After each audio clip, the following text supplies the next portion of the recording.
Hi Chaya, how are you? Hi, Simcha. What would you like to work on today? I have this fear of hunger. I've always had it. Okay. I don't think I realized I had it. I think it's a recent realization. I think a Okay. few months ago I realized that I have a fear of hunger. I think I kind of knew it, but I feel like I know it better now. Why do you think you came to that realization now? That's a good question.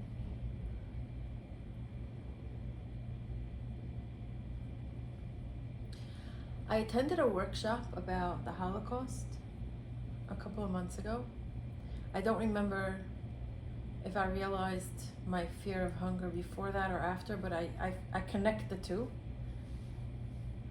I remember thinking about it So, that weekend. you mean hearing about like how Holocaust survivors in the Holocaust had to deal with hunger or Like some other PTSD effect? and everything that people went through. Okay. I feel like when the presenters were talking, there were moments where I felt like, oh, like yeah, like I feel like a Holocaust survivor. Because of whatever you realized that you had a certain fear of hunger that came up. Yeah, that's just similar I to don't know. that. There's something similar. I feel it in my bones. I don't know exactly. Okay. Do you feel that it's based on your experiences or it's some kind of legacy experience like you absorb from your parents or grandparents who may have been survivors of one Right. sort or another, that like fear, oh my gosh, the food is going to run out? Right. Or is it a personal experience? It's a very good question. I like that question. I think it's a mess. I don't know. Okay. I don't know. It's got to be legacy because, and I know in IFS language we call it a legacy burden, because of the way my mother dealt with food. She's got to have had stuff from her parents. Right. Anything come to mind in particular? A story, a family legend? Well, my mother came over. My maternal grandmother came over on a boat when she was 12 years old, and she was supposed to come with her 14-year-old sister, but her 14-year-old sister, who started off on the boat with her, was raped and murdered. That's how the story goes. I wasn't there. That's quite a family. Raped and murdered, and so my grandmother came by herself. You remember when you first learned about that legend? It's not a legend, a family story. I don't mean legend. Some people think legend means it's not true. I mean like a family story that's told over through the generations. Do you When I remember was when told you that first? story, Yeah. well, Because I had you to think have about known. it, the things they tell children. I had to have right? known the words, so maybe I really don't remember, but I'm assuming if I knew the words raped and murdered, it must have been that I was 14, 15, but I could have Okay. known Yeah, earlier. try not I to assume. I- Don't use no, your I- head. I really don't use your know. heart. What feels right for you? What age? Just whatever pops up. –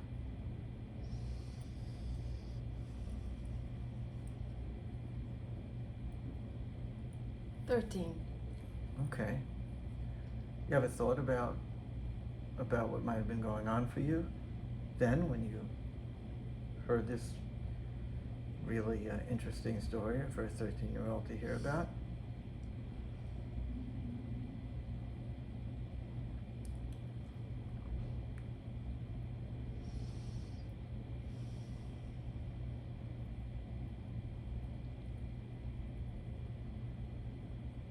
A lot of things were going on for me at 13. Okay. I don't think I want to share all of that. Right. Related to this that you feel that you could share. Okay. Or if there's So- something you can share, just say it and let's try to give it a label so that I can refer to it in I'll- the future, but I'll I don't share have to and- actually know it if you don't want to say.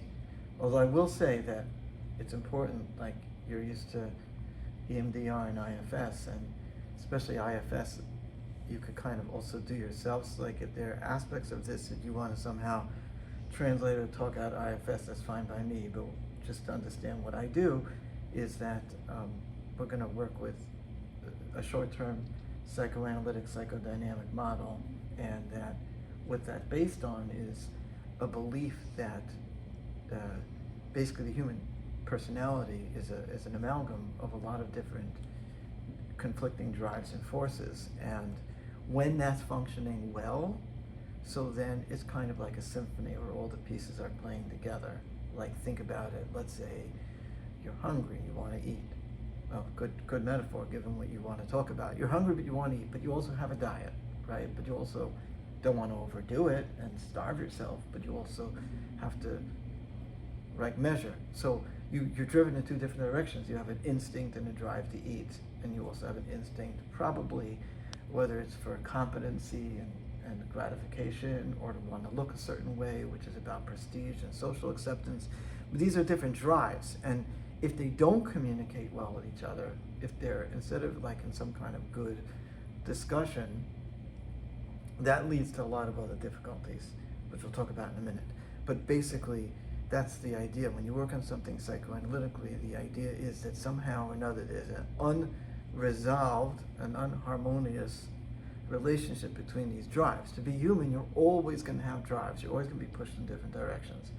But it's whether or not, think of it like if you have a corporate boardroom, and you have, Department of Marketing, Department of Finance, and development and creativity, and whatever, all these different departments, right? If they're all just sniping at each other and yelling at each other, it's not a very productive meeting, right? If they're all really able to converse respectfully with each other, then a very productive result can come out from the meeting. So like a healthy mind has a different, if you want to use IFS, you would say parts, you could say ego states. If you want to go back to the tripartite division of the mind, which goes back all the way back to ancient times and even ancient philosophy and mysticism, you have three parts of the soul, or later on, Freud borrowed id, ego, and superego, or even biologically, the brain itself is roughly divided into three spheres.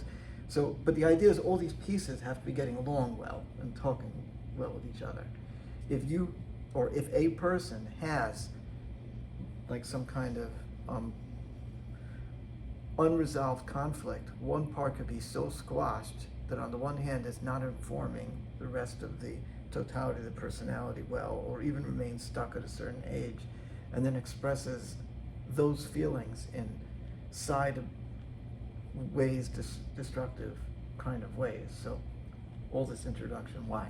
Because if you're going to, you don't necessarily have to share the thing that you want to share, but there is something, it's about how human beings are wired. There's something about when you share your burden with somebody else, it releases the energy and helps you develop a different relationship with it, okay? Because that is how human beings are programmed. We cannot download an update from the cloud to the software. So the way humans update their software is relationally, because your mother and your father and your family taught you different things. So we're very wired to be receptive to things that people witness and see that go on interactionally. It just works more powerfully. So as much as you can share, you'll share. As much as you don't share, even that you're doing it in front of another person, it helps update the programming. It's just the way we're wired. Does it make any sense? No more than the fact that we need 8 hours of sleep every day, roughly, and that to be human, we have to sleep. So it isn't how the human mind works, at least some people like me believe that. So, having said that, we were talking about 13. Yes, and what was going on. So I have these images. Okay. I had this skirt that I loved, and I loved it, but it didn't look so good on me because it showed my stomach. And I think this was 8th grade, and I was so jealous of my classmates who were thin, and I don't think people would call me overweight. I don't think, but I was not like that. And I tried to be on a diet. My mother got wind of it.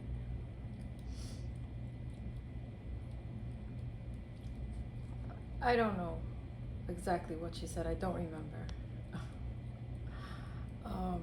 But it was mocking. It was like completely dismissive, like that's stupid, and and has zero value, worth. Like, I shouldn't even waste a half a thought on it. Like, how dumb am I that I'm thinking about that? Like, isn't it ironic how one person's empowerment is another person's disempowerment? How many people would complain that their mothers drove them crazy, that they've got to lose weight and they've got to watch their diet, and here your mother was dismissive of the idea, seeing it as an indulgence and as an extravagance. yes, because it was connected to materialism. Well, also because Holocaust survivors don't worry about whether or not they're a few pounds overweight. That is not the fear that's right. That's not people who face starvation. They're not worried about whether or not they fit a certain image. That's the least of their worries. Yeah. So maybe from your mother's background, this was a very trivial, an extremely trivial kind of thing to be preoccupied with. It was like considered hedonistic or materialistic, or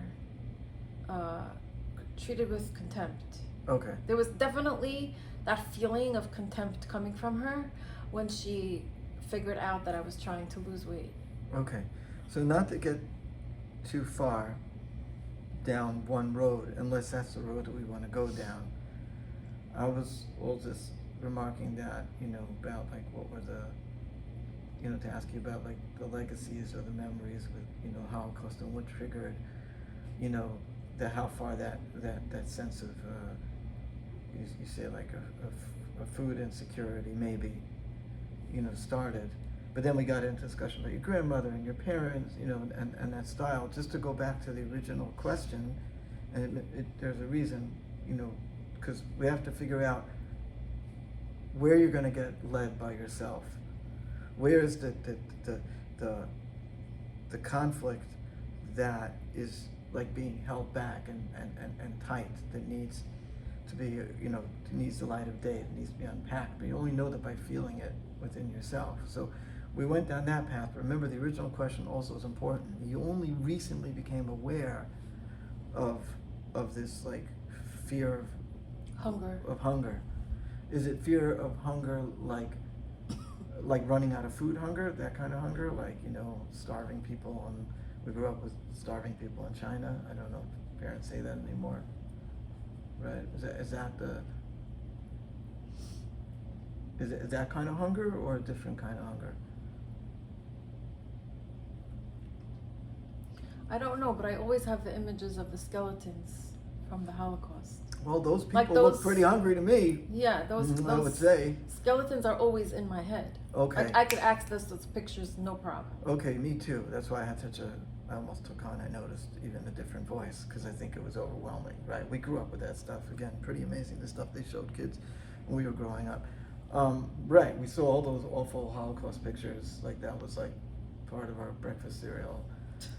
Okay, so that's pretty upsetting, for sure. So it's hard to imagine, in a way, one wouldn't be, left with a pretty strong fear. And food was very regimented in my family. Everything was like rationed out. Everything was exact, and I ate what I was told to eat. Mm-hmm. And like, you eat everything on your plate, even if I wanted to vomit because of certain foods that I really, really hated, but I had to eat it, so I had to choke stuff down. So why do you think that makes a fear of hunger? I get what you're saying. That sounds like, in and of itself, really hard to live with. But how does that connect?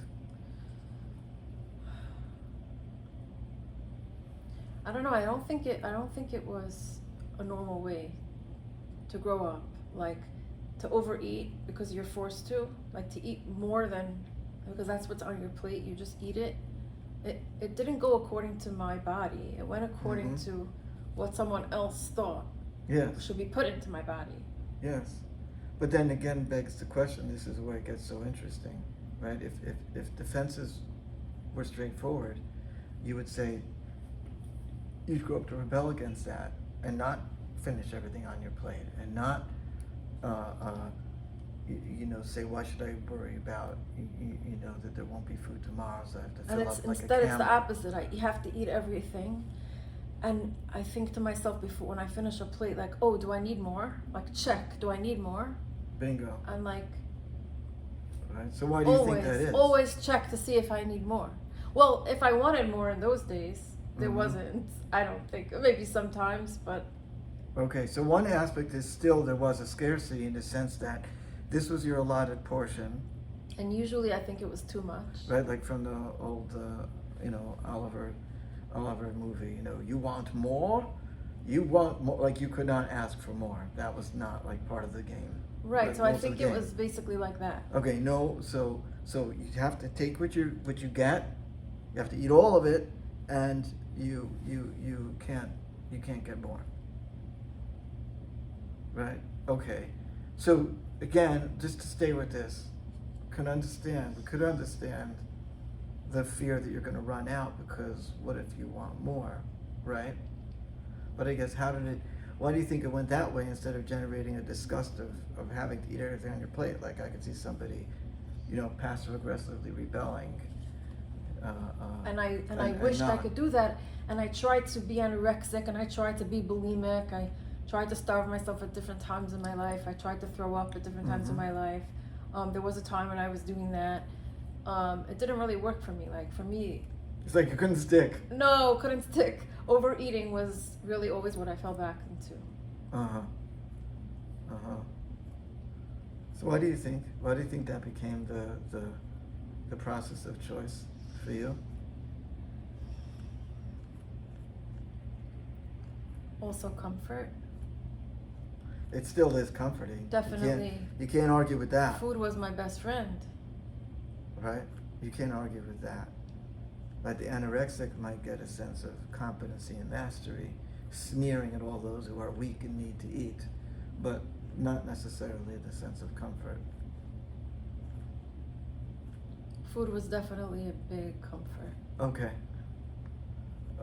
Extremely soothing for me. Numbing.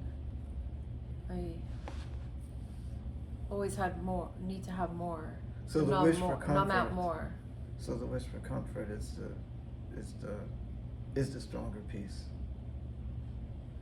Somebody else, like I said, might want to have control. But that's the thing. My whole life I thought I used it as to numb out, to self-soothe.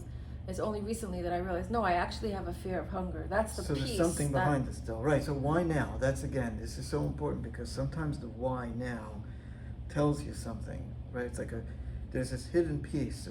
There's a part of you that wants to come out and have more resolution, right? And it has to do now, for some reason, in your life, now, you're first becoming aware. It's like when if the glacier starts to defrost and then underneath the frost they dig up, a new fossil because it defrosted, right? Like you're digging up a new fossil of a memory. Why? Well, when do you think you first became aware of this? I think in the last year. Okay. So let's start with a year ago. What was happening for you else in your life that you think might be related? Everything else is settled. Things are going well in every area of my life. And that was sort of like left over, like, oh, what do I need to work on? Oh, that's the only thing that's left. Okay, so it sounds like this, yeah. Sounds like your part of you said, I think we can deal with this now. Maybe.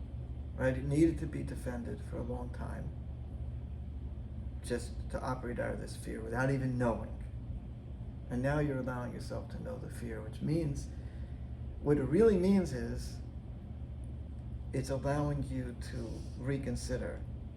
Don't reconsider yet. That's way too fast. But I'm just saying the fact that a part of you let yourself be aware of this fear now means there's a part of you that wants to reconsider if you have to adopt this fear to make sure that you have the comfort and the food that you need.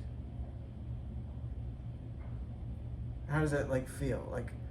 What do you think would be different about your life? Imagine if for real, let's say you operated without any fear of loss of food or fear of hunger. What you say, oh, it'd be great, right? Yes, but you're holding on to it for a reason. So what would not Imagine in your life, what would it pose for you? Like what challenges or problems? If that's what comes up, but it's got to be something that you're a little more open to seeing, but you obviously still don't want to see it. It's on the verge of your awareness.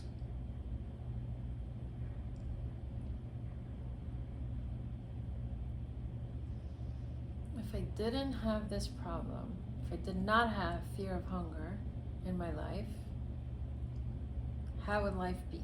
Mm-hmm.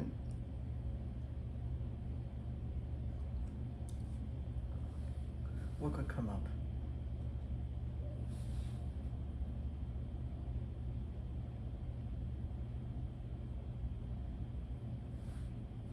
Try not to overthink. Just let whatever comes to mind, even if it sounds ridiculous. It even could be an image or a song or a smell or a memory. The unconscious knows. Just what pops into your head. Maybe that I would be too healthy and completely disconnected from my past, and maybe it's not acceptable to be so disconnected from my past. What would happen if you... I'm very disconnected from my past, but that's the connecting piece. Okay, so what would happen if... What would you lose if you disconnected from the past? What are you afraid of? Again, don't overthink. Let your heart talk. Just let it come. And as I said, it could be an image, a song, a memory, anything.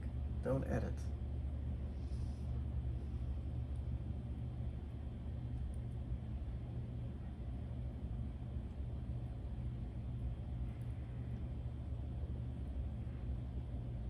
I think it's survivor's guilt.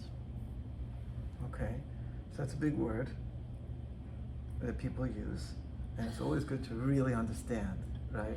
In your system, like what you're reacting to something. Oh, because I coughed? Well, you were laughing before that. It's okay. I kind of know, but it's not what I know. It's where you are. What were you reacting to when I said it's a big word, survivor's guilt? Right, because it's a cliche word. Like, I get it.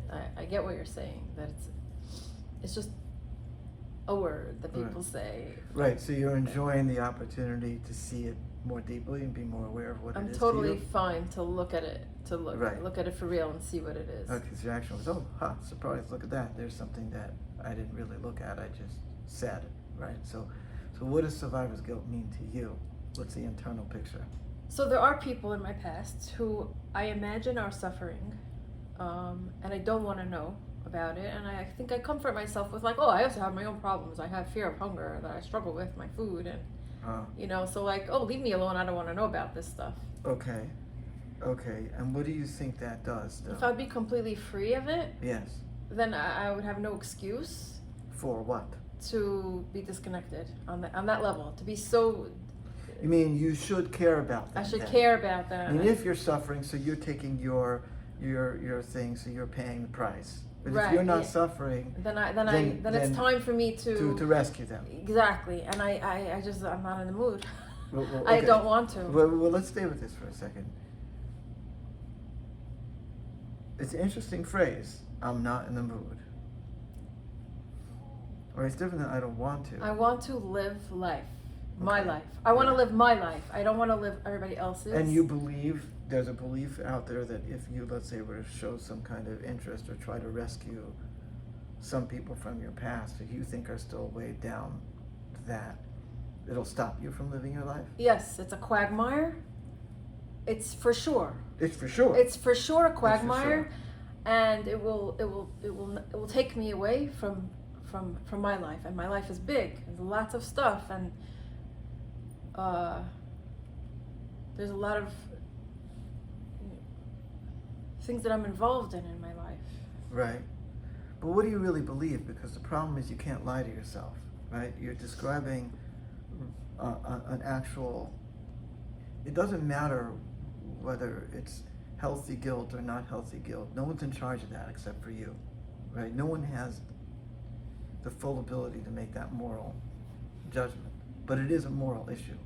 Do you feel that you should then try to help some of these people, even if it is a quagmire and it will stop you from doing certain things because you are the survivor and now you have to rescue the others? So this, Or do you not feel that way? right. So I'm very into healthy guilt versus unhealthy guilt and figuring out which is which. It's very Okay. important to me.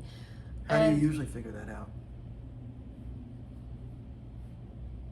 because if a healthy guilt to me is if I can fix it. If there's something to do, then fix it. If there's nothing to do and it's just basically torture, like that's just unhealthy. Well, so that's a very clean lens, not even evaluating how much your effort is versus this. If you think that you could fix it, then you would do it. Then you're all in, even if it involves sacrifice. Yeah, I mean, Not sacrifice of your life, but no, like if I feel of it's my time and responsibility to fix it. If it's not my responsibility to fix it, then I decide that for myself. Okay. Okay, there is one person from my past who I do help, but that's not a quagmire because it's healthy. The connection is okay. So Okay. even though there's things to help with, that person needs, whatever, I don't mind. So you Because can it doesn't take it's not sucking the lifeblood out of me. It's not taking me away from the rest of my life. Right, but that's where you're gratifying it. So that's not the survivor's guilt issue. Right. The survivor's guilt is with everybody else Right. who I don't. And what do you think keeps you feeling obligated if you've just elaborated such a very, clear process for differentiating between where you should and shouldn't? I feel like this is something that you have to ask God about, and I haven't had a chance to make an appointment with God. Okay. And so I don't know the answer. So like what I'm obligated to and what I'm not. Is checking with God something you can do now, or it's got to wait for another time? I honestly, I don't really know how to do that. I know some people can do that. Uh-huh. I can try right now and see if anything comes up, but I'm not a pro. Okay. Still, it's worth, if that's what you think. Like I is part kind of it. meant it facetiously. Well, it's up to you, but it is what you said. Let me try to check in with God and see. Okay. You never know. Right.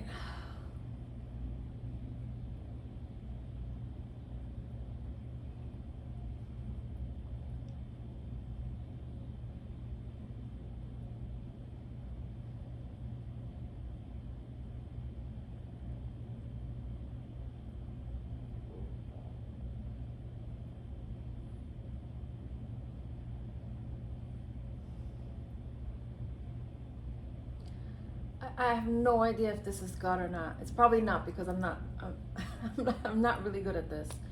But I could just say what the words that just kept coming at me was, only when you're ready, only when you're ready, only when you're ready. Okay. What do you make of that? It's a very interesting statement. I'm never ready. Well, it says only when you're ready.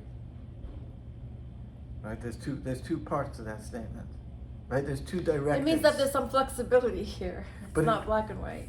Actually not. It seems very black and white to me. Oh.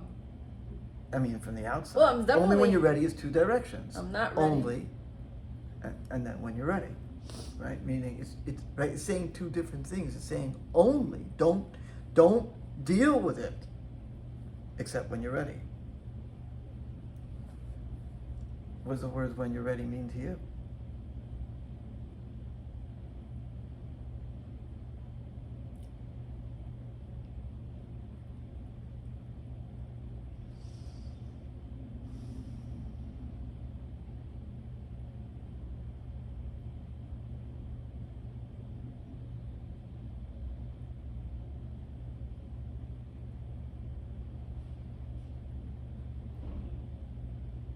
I don't know right now. But that's my point, right? If you say to somebody when you're ready, it didn't say when I'm ready. It said when you're ready. So you'll know when you're ready. It might be, right? It may be 90 years from now, maybe 9 years from now, maybe 9 minutes from now, right? But it's only when you're ready, right? If that is your message from God, then it's saying, don't deal with it until you're ready. And Well, the definition of is ready is that you know that you're ready. If you don't know that you're ready, you're not ready, right? Because that wouldn't be, right? No one would attempt something dangerous unless they knew that they could do it. So, Yeah, when I said flexible, I see what you mean about black and white. When I said flexible, I mean that God is being flexible with me. That he's not saying, yeah, I do it no matter what, because, I don't know, the 10 Commandments or whatever. that's true. He's saying, well, when you're ready. Like, that's a flexible attitude on God's part, and I appreciate that. But it's actually, like I said, it might be flexible in one sense, but it's really very clear in another sense. I mean, Yeah. it's very morally clear. Only when you're ready. So, you're not ready. How do you feel about not being ready? I feel fine with that, because that's been the status quo, and I've been fine with that. Right. And ready is ready. So, okay, so let's think about where are you? How are you doing? What's going on for you right now?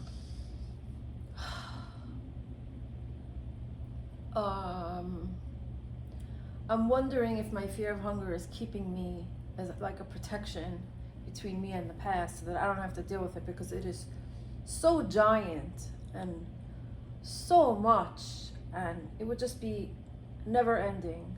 The stress and the high maintenance of it. So It's how just does it do easier that? to be have this problem in my life, and like I cope you with it feel- very well. And so the problem, you say, gives you some kind of like badge. Yeah, bad. like a- Exactly. Like I'm a victim, Like you know? a I'm get a out of victim jail, too. a get out of jail free card. Or Exactly. something. Yeah. Right. Yeah, I got problems. Leave me alone. I got to take care of myself. Exactly. I can't explain why, but it feels like it's more than just a guilt. Like the way you're describing it, it sounds more. Like somehow you're saying it keeps having to deal with the past away. I get that, and that I get that there's a certain guilt that you're describing, which maybe, I don't know, I would think having a chance to think about it, maybe it helps reduce that guilt. But it feels more. Am I wrong about that? Or is there, I can't put it into words, but. Like the fear of hunger, if it has more meaning. Well, yes, but that's not what I'm even talking about. I'm talking about just this idea that you said that you need to hold on to the hunger, the fear of hunger, to keep away having to deal with the past. It doesn't feel like it's only about guilt toward the survivors. It sounds like it's some kind of, okay, here's what's coming to me. Maybe I shouldn't say what comes to me first. Maybe you have to think about, if I'm picking up on it, where does it take you? Like, do you see what I'm saying? Like the way you said it, it feels like you're pushing something away. It's not like a guilt thing, it's a pushing away. It's like a distracting thing. I don't want to say more because maybe it's my imagination. Do you see it or no? You don't have any reaction to that? Like, if there's some other way that being afraid of hunger will keep those memories away. I'm not sure I understand. Okay.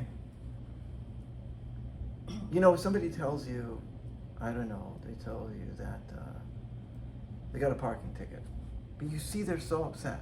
Like somehow or another you feel like the amount of upset doesn't match up to the parking ticket. Oh. Even though, of course, subjectively, maybe the parking ticket was the worst thing that ever happened to them.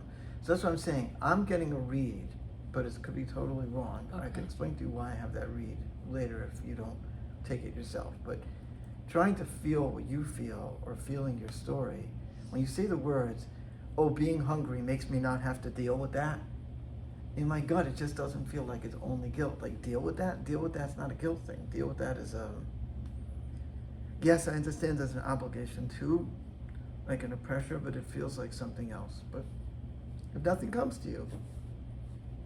Well, it would bring me back to so much stuff from the past that I don't want to be revisiting anymore. But what draws you there in the 1st place? I'm so done. Is the guilt drawing you there, or something else is drawing you there? It's like blackness and darkness and oppression. It's just, I don't want to be around any of that anymore. I get that there's so much from your past that's linked into this one last vestige of your past, like the one thing that you haven't overcome fully. And for some reason it feels like overcoming it will make you deal with it. It's gonna That's something that doesn't make sense, right? Why clear a path. Clear path for what? To escape from it. Just be good. Let go of it. See, there's something else I'm saying. There's something that's not working here. It doesn't add up. It might. I can't know you. So I'm definitely open to hearing what you have to say. So I tell you something that hits me. I just try to hear your story, and as I hear your story, I try to mentalize what it's like to live in that story. But of course, it's still through the lens of my own experience. But it feels to me, you know how like somebody might like cut or do some other kind of like self-injury to distract themselves, to deflect themselves from feeling a certain feeling they don't want to feel, right? Like, so it feels to me almost like you have this whole set of really dark and painful feelings from the past that to some extent you freed yourself from, maybe to a large extent. But the actual feelings and memories are still very traumatic and very painful. And it's almost like, it feels like you do this thing and have this whole focus and this whole problem to distract yourself from that pain. Like a ritual? In a way, like almost like cutting too, like getting like deep a drug. into this. Do you want to use drug? Why do you say that? Just say go with that then. Like, how's it a drug? Because it distracts me.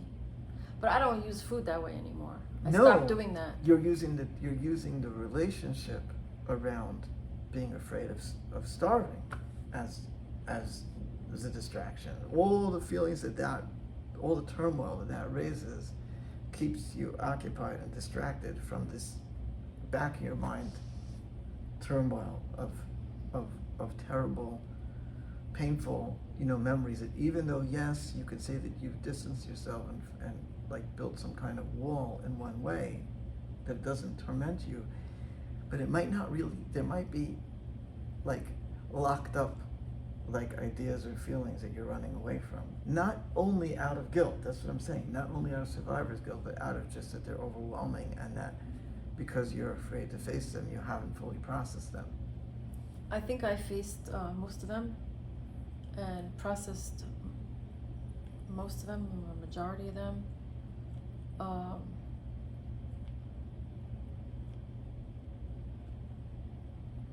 And yet, right, I'm just saying. It your doesn't own go words. away. That mess doesn't. You could therapize Holocaust survivors all you want. They still went through the Holocaust. True. That's true, but that might also So they might mean, live healthier lives. Okay, I live a healthy life now, right? They might live a healthy life, but they're still in the back of their mind, whatever torment and dark stuff, right? So I keep that in the back of my mind. I live Right. a healthy life, right? I don't live from the past. I live from now. And what you say is very meaningful, and it's definitely true. Like, grief is grief, and that maybe over time, the reactivity a person has to a loss goes Right, less. I don't have exactly. I don't think I You don't have have that reactivity anymore. And- Yeah. But there might be one little piece, is all I'm saying. If it's true, let's go with that. Let's go with that frame. That there's just, there isn't an unnatural, overly traumatic reactiveness to these awful memories.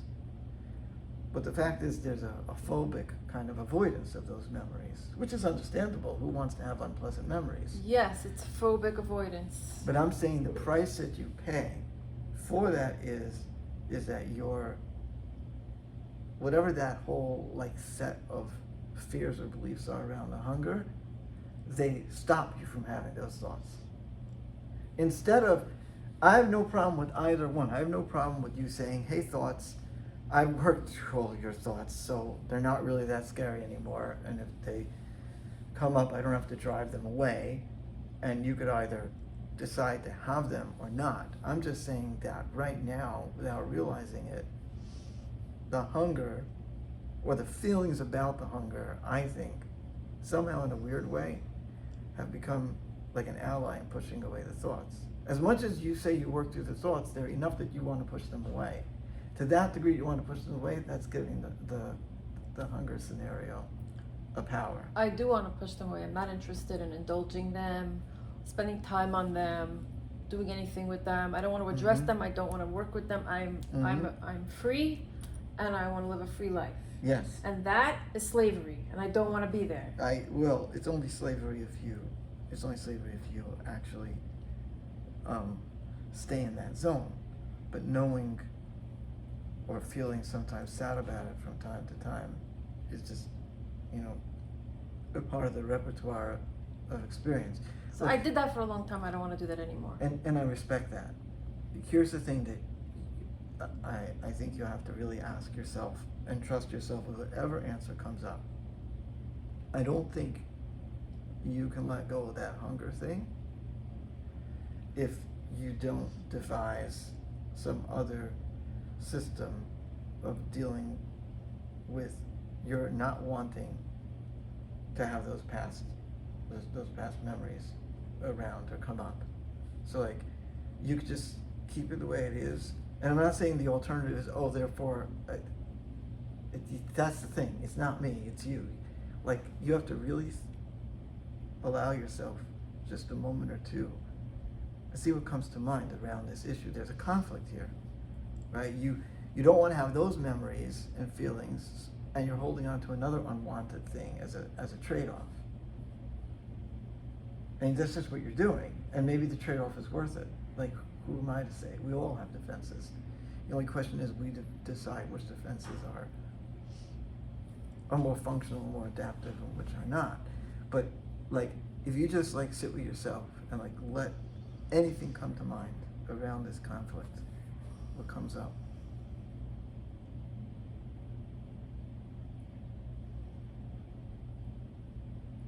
Image, memory, smell, song, like I said, word, doesn't matter. Just whatever comes up.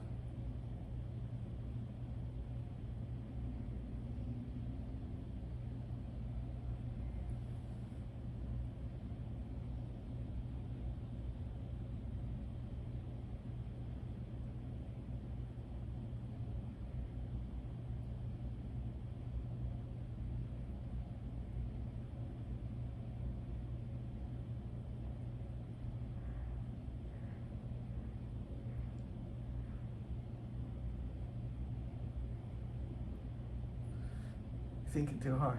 Just Right. allow So whatever two comes things up. came up. One is, you said song, and I thought of a song that was Mhm. important to me growing up. And and then the image that came to me was that if that fear of hunger went away, I would be sucked down like that into the quagmire. Why? So again, that's such a. Well, tell me the song. Let's go back to that other thing. It's a Hebrew song. What does it mean? I don't know. What does it I mean have to to you? think about It doesn't matter. You don't have to It be a means scholar. it means connection with a family member. So you see, there is a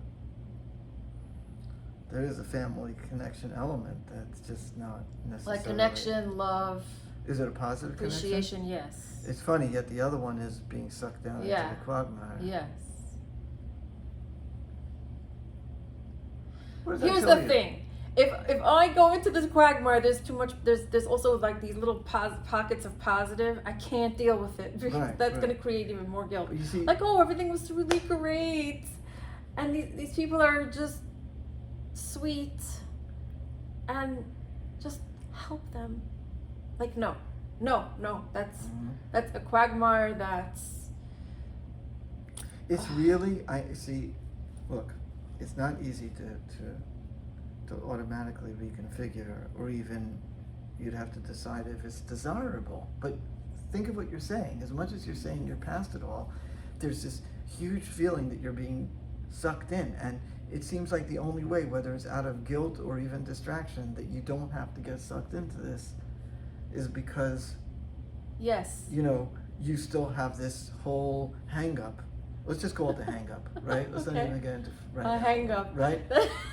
So like, That's a word from my past. that's what it means to A you. hang up. Yeah. That's like not validating. And it's not like someone has an idiosyncrasy, something that's important to them. You call it a hang-up. It's dismissive. It's like You don't want to dismiss that's it. dumb. Right, so you don't want to dismiss it, right? So we don't want to use that word, or do No, you want to dismiss it? It's okay. Like, I don't get triggered. Excuse me. Bless you. I don't get triggered like I used to when Mhm. someone uses the wrong word. Okay. But I'm noticing. Okay, so let's not use that word. So let's Yeah. call for what it is. It's Again, fear of hunger. this fear Okay. of hunger. Okay, It's a look what it's problem. doing. It's a problem that A I problem, have. right. And I have a problem. So if I have a problem, then I don't have to get sucked down. Mm-hmm. And so far, what's come to you is And like the any feeling day of- now, I feel like I'm warding it off every single day of my life. Well, I'm then warding you it are. off. And because any day, Mhm. I'm going to be, something's going to happen where somehow I'm going to be forced and guilted into Well, then you are. being sucked in. Then you are. So you're allowing yourself to have this problem because somehow it feels to you like you're taking your knocks, or you're distracted, or you don't have to deal with it.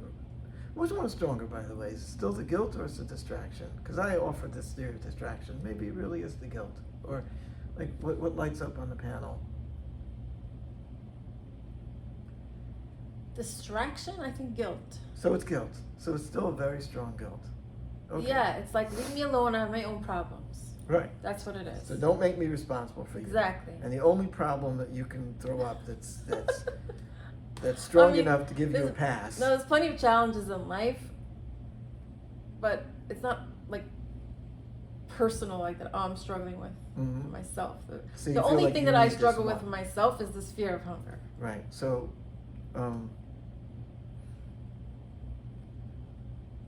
again, here we have the conflict. Right? You feel the conflict. You understand the conflict. You could say it again. Is that really good?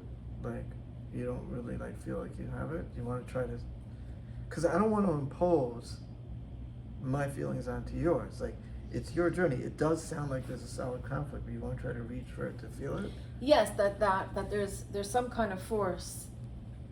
It's this vague force that's in the background Mm-hmm. that's trying to get me to go Mhm. there, Mm-hmm. to go back there. Right. And go fix everybody and help everybody and be good to everybody and nice and generous and magnanimous and charitable and all this. And you know what?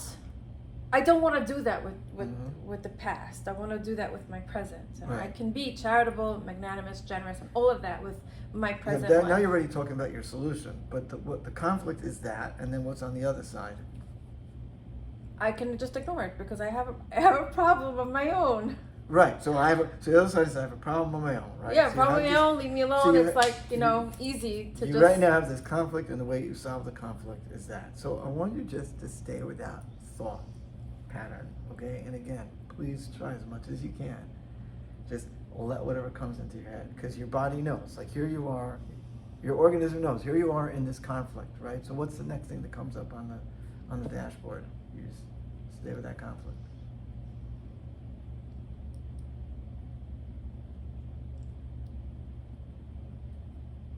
I can't say it. Okay, but it is something concrete. Yeah, Okay, so it's real, right? yeah. Does it tell you something does it give you a hint of a direction? No, it just gives me more reasons to stay away and be in this conflict. It just reinforces the conflict. Okay. So that might be what it is, like, until, Till further notice. yeah, but how does this feel to you, the idea of, let's say, every time you find yourself in that food, that hunger, fear, don't try to change anything, okay? It doesn't work that way. You can't bully yourself. You can't speed up the update in the program, but just do one thing. Do you feel you have enough of an awareness of this conflict that you could just say, oh, so this is my decision. So far, I'm going to continue to embrace this problem to not get sucked into the quagmire? I'm Can willing you to do that. I think that's a great idea. every single time? It's like the Sarno thing. Exactly. You were saying, like, Right. if If someone you're has making, back pain, they should figure out what feeling they're having. right. Yeah. So you're But allowing this yourself. is not back pain. This is Doesn't this matter. is a fear. This is an emotion. Right. Yeah. You get what you're trying to do, right? You're allowing yourself to at least be completely up to date and totally, as much as a person can be, honest with yourself that you are preferring to choose this guilt card, this guilt shit, whatever you want to call it, and have this problem of hunger and all the issues that go with that complicate your life, and you don't need to spell them out. And, everybody might complicate their lives differently, but constantly feeling hungry when you're not really hungry can be a big complication in life, right? Big enough.